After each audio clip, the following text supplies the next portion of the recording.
कैसे हैं बच्चों।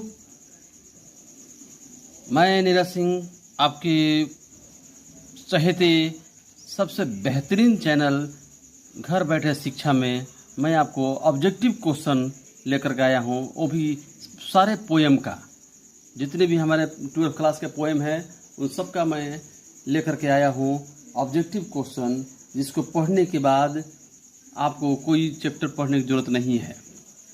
ठीक है, इस चैप्टर को आप ध्यान से देखेंगे, समझेंगे, उसके बाद आप कहेंगे कि नहीं, किसी चैनल पर किसी ने हमारा सबका साथ के साथ। और एक बात मैं आपसे कहना चाहता हूँ कि आप इस क्वेश्चन को जब आप पढ़ेंगे तब आपको पता लगेगा कि क्या सच्चाई है। इसलिए आप इस वीडियो पर पूरी तरह से बने रहें और समझें ज़रूर, क्योंकि बहुत सारे ऐसे लड़के हैं जो इंग्लिश पर ध्यान नहीं देते हैं और समझते हैं कि बहुत कम समय में इंग्लिश जो है बहुत इजी लैंग्वेज है, चैप्टर भी इजी है, हम बहुत जल्दी समझ लेंगे। तो उनके लिए ख़ास तौर पर ये एक बेहतरीन साबित होगा। ठीक है, इस चैनल पर बने रहिए और पूरा वीडियो देखिए। भाई अभी 60 क्वेश्चन दूंगा मैं आपको एक चैनल पर, आप इसको पढ़िए, 1 से 2 बार सुनेंगे तो आपको क्वेश्चन याद हो जाएगा और आपके लिए बेहतर साबित होगा। इसमें आपको मैं बता रहा हूँ, जैसे लिखा है कि the lady mention in the poem an epitaph. क्या लिखा है? द फर्स्ट क्वेश्चन है the lady mention in the poem an epitaph में कौन सी लेडी का व्याख्यान किया गया है, वो लेडी कहाँ की थी? तो लिखा गया है नॉर्थ, साउथ, वेस्ट जो भी है, तो वो बी आंसर है, द वेस्ट कंट्री की लेडीज थी वो।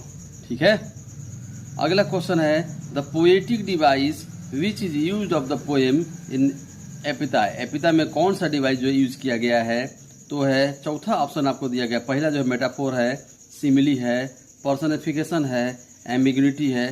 तो आपका डी नंबर जो है आंसर सही है। बस आप दिमाग में रखिए कौन सा आंसर सही जा रहा है। थर्ड क्वेश्चन है द टर्म क्रम्बल, क्रम्बल मतलब दुखी होना, यूज्ड इन द पोएम। कौन सा एपिता जो राइटर है उस राइटर को कौन सी बात से तकलीफ ज़्यादा हो रही है?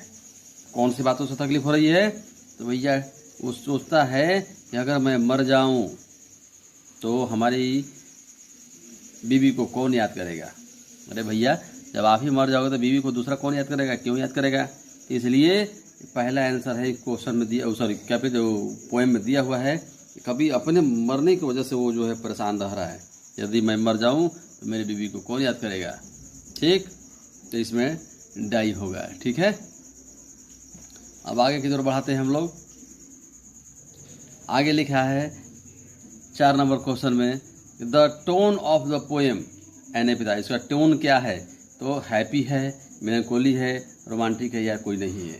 तो भैया देखो, जिसकी बीवी मर गई हो वो हैप्पी तो बात कर ही नहीं सकता, ना ही रोमांटिक हो सकता है। हाँ, मेलंकोली है, मतलब मिला जुला चेहरा जो है उसको है, ना खुशी है ना गम है, मतलब मिला जुला। अगर कभी खुशी भी हो जाता है बेचारा, कभी कभी याद में गम भी हो जाता है। ठीक, इसलिए मेलंकोली इज राइट आंसर। ठीक है, ये वाला आंसर जो है ये सही मारा गया है। ठीक, वाल्टर डी ला मरे बिलोंग टू, किस शताब्दी से बिलोंग करता है? तो एक बात भैया जान लेना कि जितने भी कवि हैं ना लगभग उसमें से 95% जो है 20वीं शताब्दी में वो सब है, 20वीं सेंचुरी में। तो 19, 20, 18 और जो है तो आपको 20 मारना होगा, याद रखिएगा। कभी भी आए तो ऑब्जेक्टिव में 20 मारना आप। ठीक है, उसके बाद आपको दिया है कि वाल्टर डी ला मरे receive the order of merit. Elizabeth के द्वारा, क्वीन एलिजाबेथ जो इंग्लैंड की थी, उसके द्वारा कब सम्मानित किया गया?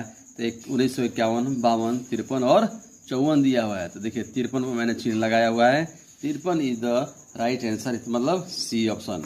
तो सी हो सकता है कि एग्जाम में आपका CDAB बदल जाए, लेकिन 1953 जो है ये नहीं बदलेगा। बात समझ रहे हैं ना? अगला क्वेश्चन है वाल्टर डी ला मरे वाज किस तरह के भाई कवि थे? तो ये पोएट है, नोवेलिस्ट है, शॉर्ट स्टोरी है, ऑल है। अगर देख लीजिए, एक बात याद रखिए, अगर ऑल की बात अगर कहीं भी किया गया तो आप आंख बंद करके पहले भैया ऑल को मार देना। ठीक है, इसलिए इस पर आप संकोच नहीं करना।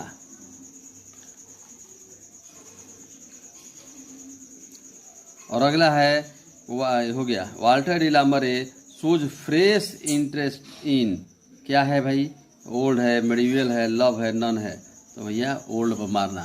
ठीक, ये भाई बुजुर्गों वाली बात है, पुराने समय की बात हो रही है, इसलिए ये ऑप्शन होगा ओल्ड। एक बार आप क्वेश्चन पढ़ते हैं, वाल्टर इलामरे शोज क्या दिखाते हैं, किस तरह के इंटरेस्ट को दिखाते हैं, तो ओल्ड तरह के दिखाते हैं। 9 क्वेश्चन है, the poet feels that after his death nobody will, क्या कोई वो सोचते हैं कि अगर हम मर जाएंगे तो कोई इसे याद नहीं करेगा, क्या हो गया, रिमेंबर। ठीक है, इसलिए ये रिमेंबर जो है आंसर। और थोड़ा सा ऊपर कर देता हूँ, ये देखिए रिमेंबर जो है ना, ये रिमेंबर यहाँ पर लिखा हुआ है, आंसर जो है आप इसको याद रखना कि कौन, कोई भी मरने के बाद कोई याद करेगा कि नहीं करेगा।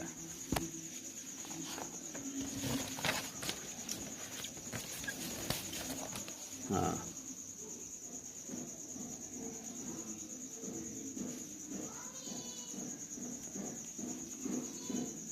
अब जो है the poet thinks that is not ever lasting, किस चीज़ की जो है लास्टिंग नहीं होती है, ब्यूटी की, क्रूएलिटी की, लव की, इंग्लिश की, तो कि भाई ज़्यादा दिन लंबा नहीं रह सकता है, ब्यूटी जो है बहुत जल्दी गायब हो जाती है। ठीक है, द सोल्जर, अब देखिए सोल्जर से आगे हम लोग एक क्वेश्चन का 10 क्वेश्चन था उसके हो गया, अब सोल्जर में आगे कि सोल्जर कैसा पोएम है, तो भाई ऑड पोएम है। ठीक है, द टर्म कंसील्ड, मतलब छिपा होना, स्टैंड फॉर द सोल्जर। अब देखिए कौन सोल्जर की बात कर रहा है, छिपा होना, कहाँ पर छिपा होना भाई, तो छिपा होना हिडन हो जाना, गायब हो जाना। अगर कोई चीज़ छिपा दिया जाए तो क्या हो जाता है, वो गायब हो जाता है। उसके बाद लिखा है कि according to the soldier England has given her, क्या कहा है, according to the soldier England has given her native her flowers. भाई फ्लावर्स से उसने क्या करना सीखा है, तो फ्लावर से सोल्जर में प्यार करना सीखा है, प्यार करना है, टू लव आंसर देखिए। ठीक, Rupert Brooke is remembered as a, किस रूप में, वार पोएट। रूपर्ट ब्रोक जो है सोल्जर का राइटर है। ठीक है, और सोल्जर मतलब युद्ध से संबंधित होते हैं, इसलिए वार पोएट के रूप में इसे जाना गया है। ठीक, उसके बाद देखा कि Brooke inspired patriotism in the phase of the first world war, हैं, इसमें क्या है, पहले से इंस्पायर हुआ था कि बाद में, या कैसे, बीच में, तो इसमें अर्ली दिया हुआ है answer, early is the right answer. ठीक है,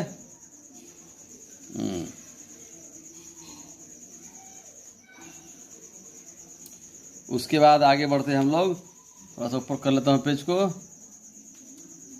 हाँ, उसके बाद है किधर चला गया, Rupert Brooke speaks in the guise of an soldier, किसके रूप में, भाई रूपर्ट ब्रोक इंग्लैंड का है तो इंग्लिश ही जानेंगे ज़्यादातर।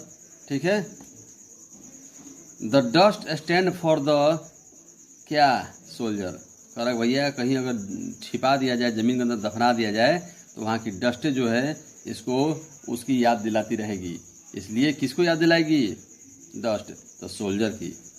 ठीक, the poet in the soldier is depicting the mysterious of, किसका, किस रूप में याद किया जाता है, युद्ध क्षेत्र के रूप में याद किया जाता है।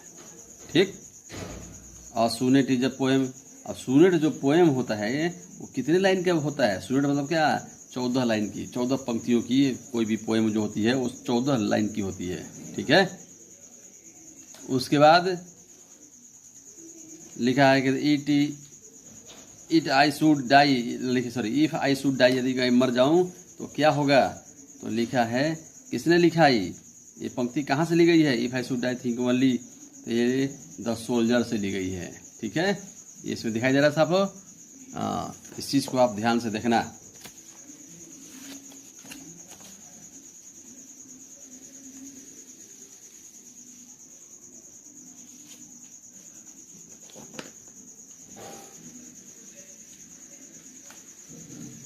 ए pulse in the internal mind no less is written, ये जो लाइन है कहाँ से लिया गया है, रूपर्ट ब्रोक के द्वारा। किस, ये लाइन जो लिखा है कि pulse in the internal mind no less is written, किसके द्वारा लिखा गया है, तो रूपर्ट ब्रोक का, सोल्जर का लिया हुआ है। ठीक है, and when the foreign office find a treaty, कौन अस्ट्रे इज रिटेन बाई, अब टी.एस. लीट, ये कहाँ से आ गया, मैकविटी क्या हो गया है, टी.एस. लीट, उसको फाइंड आउट कहाँ से फॉरेन ऑफिस में फाइंड आउट किया गया है, किसके द्वारा लिखा गया इस लाइन को?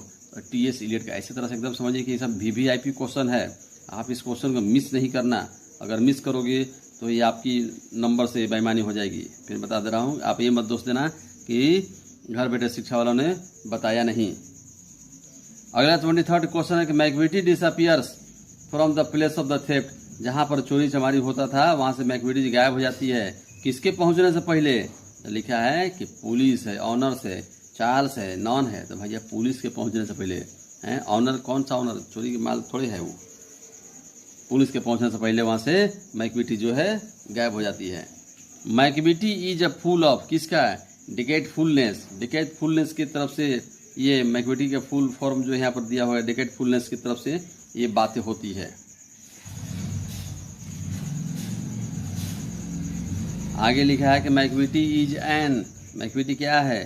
तो भाई आउटला है, क्रिमिनल है, लूटर है, ये डिप्लोमेट है, नहीं आउटला है। सारे नियमों को तख्ते पर रख देती है। ठीक। मंजूरी एंड ग्रिडल बोन, ये किसकी प्रजाति है? कैट्स की। इस किताब में आपको गाइड में मंकी भी दिया रहेगा, डॉग्स भी दिया रहेगा। भैया उस पर नहीं जाना है आपको। जो है किताब आप ध्यान से देखोगे, जब किताब पढ़ोगे तो वहाँ पर दूसरे पेज पर दिया हुआ है कैट्स की ये प्रजाति है। ठीक है।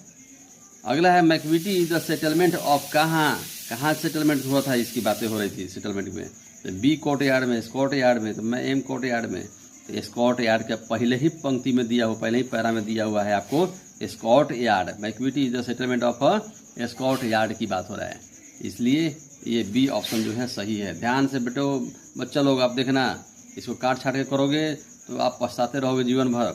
आपका एक नंबर जो है आपकी इंपॉर्टेंस रहता है। बात समझ रहे हैं आप? इसलिए ध्यान देना। द पोएट 28 क्वेश्चन दे रहा हूँ। The poet compares Macavity to, किससे कंपेयर करता है? तो नेपोलियन से, समुद्रगुप्त से, चार्ल्स से। किससे? नेपोलियन से। कवि साहब जो है नेपोलियन से, नेपोलियन दिया हुआ है आंसर। क्या? The poet compares Macavity, Macavity को किससे कंपेयर किया जाता है? तो है नेपोलियन से। ठीक है। Macavity moves like a snake, किसके द्वारा? Scorpion, snake, monkey. देखिए आपके गाइड में कभी कहीं मंकी भी दिया हुआ है, स्नैक भी दिया हुआ है। आपको इधर उधर भटकना नहीं है, आपको जो किताब खोल कर तुरंत देख लेना है, और देखेंगे तो आप वहाँ पर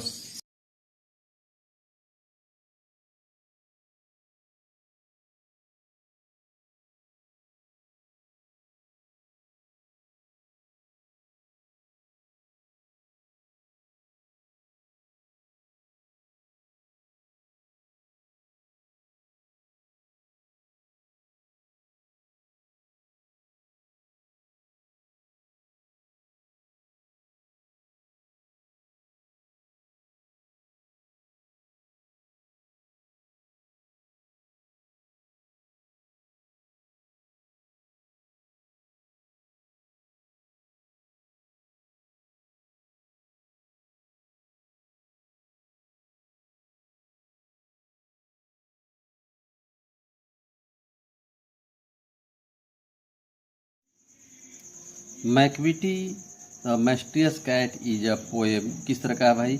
ह्यूमरस पोएम है ये, सब मिश्रित, ज़्यादा इसमें बोर भी नहीं लगेगा आपको। खाली का एक बार सुन लीजिए। Macavity the mysterious cat is a poem, किस तरह का? मैकविटी जो है, मैकविटी जो रहस्यमयी एक बिल्ला है, वो किस तरह का पोएम है? तो ह्यूमरस आपको आंसर मारना है, ह्यूमरस। ठीक है। इलियट वाज किस तरह का भाई? देखिए पोएट, ड्रामेटिस्ट, क्रिटिक, ऑल। तो क्या है देखिए यहाँ पर ऑल मारा है कि नहीं? तो मैंने पहले ही बोला है कि ऑल अगर कभी भी आए पोएम में तो आपको ऑल ही मारना है। ठीक है। 34 में इलियट बिलोंग टू किस सेंचुरी के?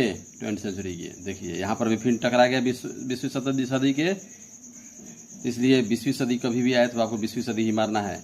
Elliot was awarded the Nobel prize, कब दिया लिटरेचर में इनको प्राइज, नोबेल प्राइज कब मिला है? तो 1947, 1948, 1949, 50। तो ये आपको 48 में याद रखना है। इलियट को 1948 में नोबेल पुरस्कार मिला है। ठीक है।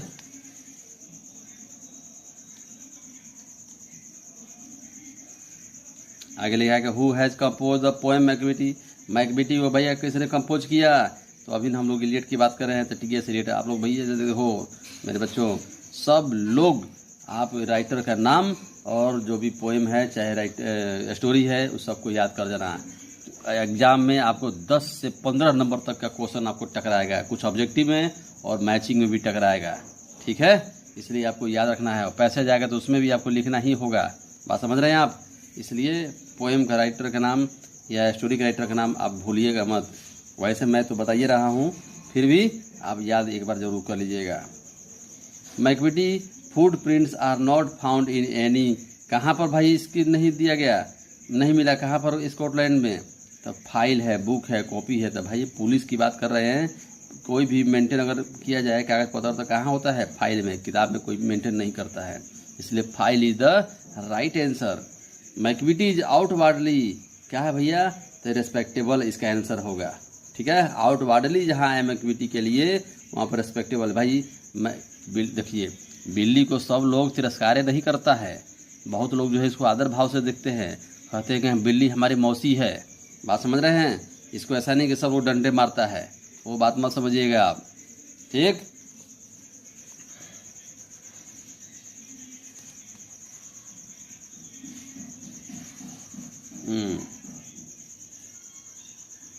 अगला है कि Macavity's power of levitation would makes, किस तरह का स्टेयर करती है?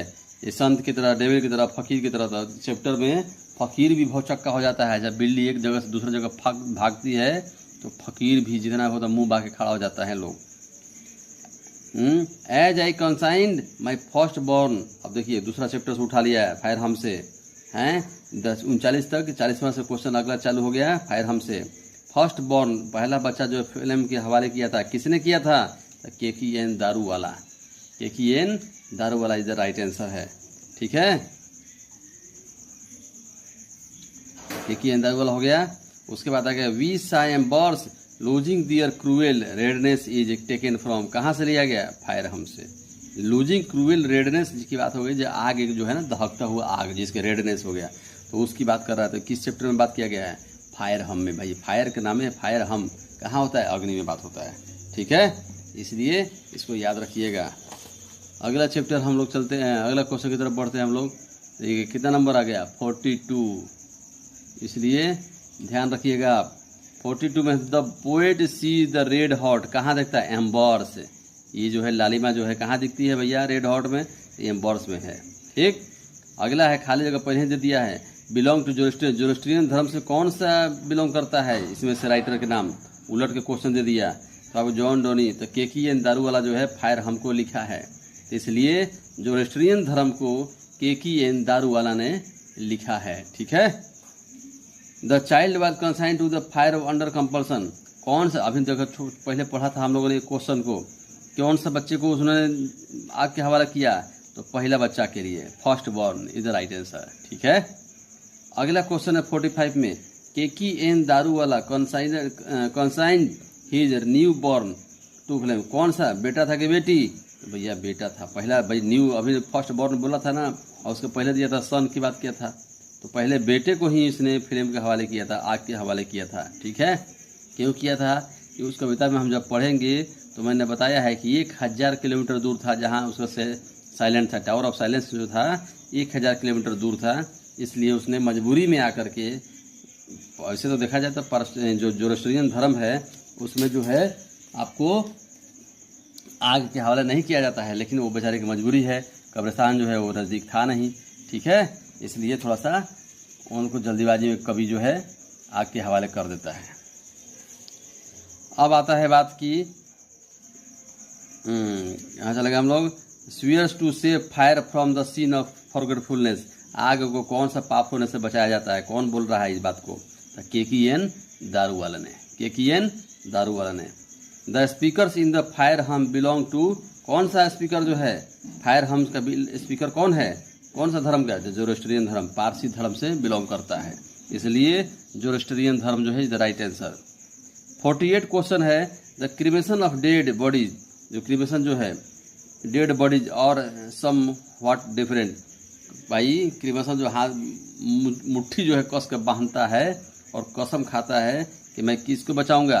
तो पारसी धर्म को बचाऊंगा। ठीक है, क्योंकि पारसी धर्म में ये अग्नि जो है देवता माना गया है, इष्ट माना गया है। अगला क्वेश्चन है द फॉरगेट, द के बाद खाली जगह दे दिया है, फॉरगेट इज डेड, कौन सा भूल जाता है? मरने के बाद जो है कौन सी चीज़ को भूल जाता है, क्यों भूलता है? तो इस भूलने और बिछड़ने वाली बात जो है ये मरने वाले शब्द में फायर हम में बात किया गया है। आग जो है जलाते समय वो भूल जाता है, गलती कर बैठता है, इसलिए फायर हम जो है आंसर हो गया। ठीक,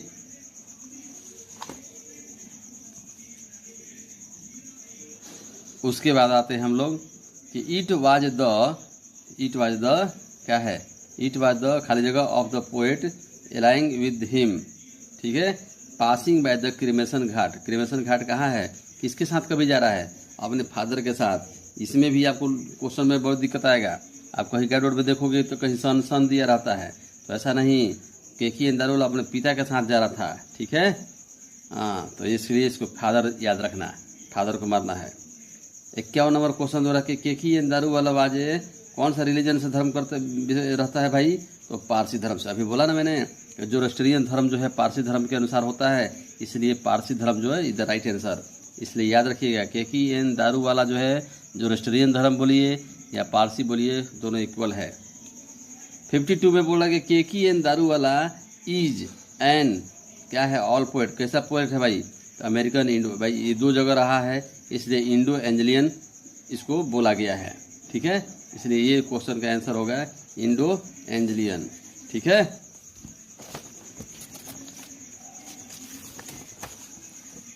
अगला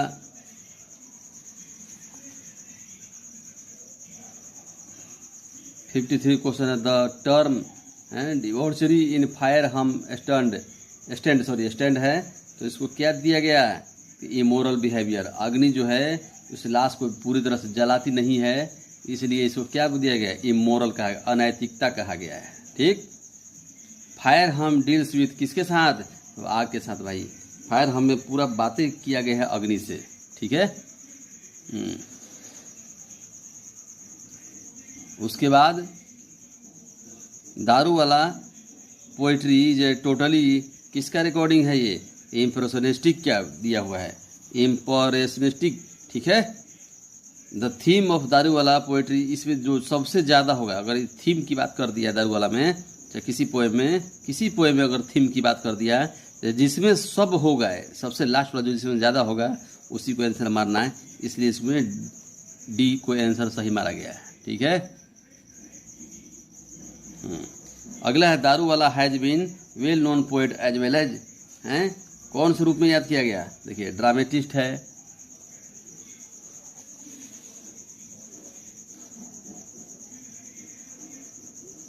क्या है दारू वाला ये इसमें दिया गया? ड्रामेटिस्ट है, नोवेलिस्ट है, शॉर्ट स्टोरी है राइटर, नन है।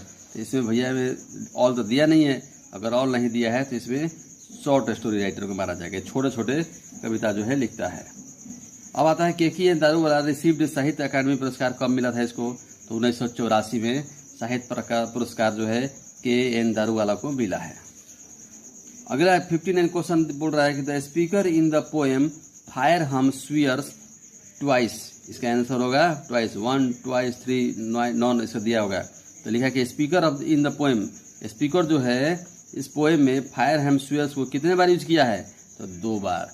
ठीक है, तो इसलिए इसका आंसर हो जाएगा 2 बार।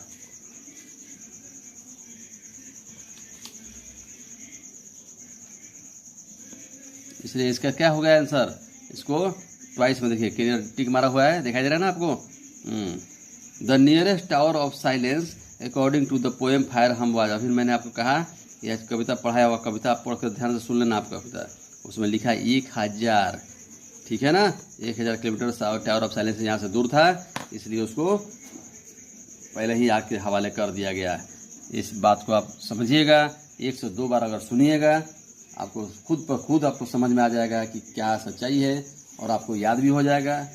पूरा चैप्टर आपको पढ़ने की जरूरत नहीं पड़ेगी। अगर पढ़ने की जरूरत पड़ी तो आप जो है हमारे वीडियो को जरूर देखिएगा, आपको 1 से 2 बार में आपको याद हो जाएगा। और कैसा लगा इस वीडियो का आप जरूर ध्यान दीजिएगा। अगर आप बीच में स्किप करते हैं तो आप अपॉर्चुनिटी, बेहतर अपॉर्चुनिटी को आप खोते हैं, ये आपकी रिस्पॉन्सिबिलिटी होगी।